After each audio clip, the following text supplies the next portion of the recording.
Hi welcome to real estate channel. నా పేరు Satyanarayana. Green field సాధ్యం కాని చోట బ్రౌన్ ఫీల్డ్ రహదారులు. ఓఆర్ఆర్ త్రిబుల్ మధ్య 11 రేడియల్ రోడ్ల నిర్మాణానికి సర్కారు కసరత్తు. గ్రీన్ ఫీల్డ్ సాధ్యం కాని చోట బ్రౌన్ ఫీల్డ్ రేడియల్ రోడ్లుగా అభివృద్ధి చేసే యోచనలో ప్రభుత్వం. ప్రాంతీయ వలయ రహదారి త్రిబుల్ బాహ్య వలయదారి ఓఆర్ఆర్ మధ్య 11 రేడియల్ రోడ్ల నిర్మాణానికి సర్కారు అడుగులు వేస్తోంది. ఈ రోడ్లను భూసేకరణ చేసి కొత్తగా గ్రీన్ఫీల్డ్ నిర్మించాలని అనుకున్నప్పటికీ వివిధ సమస్యల నేపథ్యంలో అవకాశం ఉన్న చోట పాత రహదారులనే బ్రౌన్ ఫీల్డ్ రేడియల్ రోడ్లుగా అభివృద్ధి చేయాలని ప్రభుత్వం యోచిస్తోంది. ఇటీవల ఈ అంశంపై సమీక్షించిన సర్కారు ఈ మేరకు దిశానిర్దేశం చేసినట్లు సమాచారం.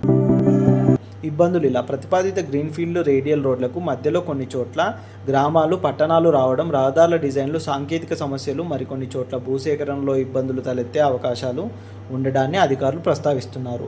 ఇప్పటికే నేషనల్ హైవేలు, ఓఆర్ఆర్ పరిశ్రమల అభివృద్ధికి పెద్ద ఎత్తున భూసేకరణ చేపట్టారు. మళ్ళీ కొన్ని చోట్ల భూసేకరణ అంటే స్థానికుల నుంచి ఇబ్బందులు తలెత్తే అవకాశం ఉంది.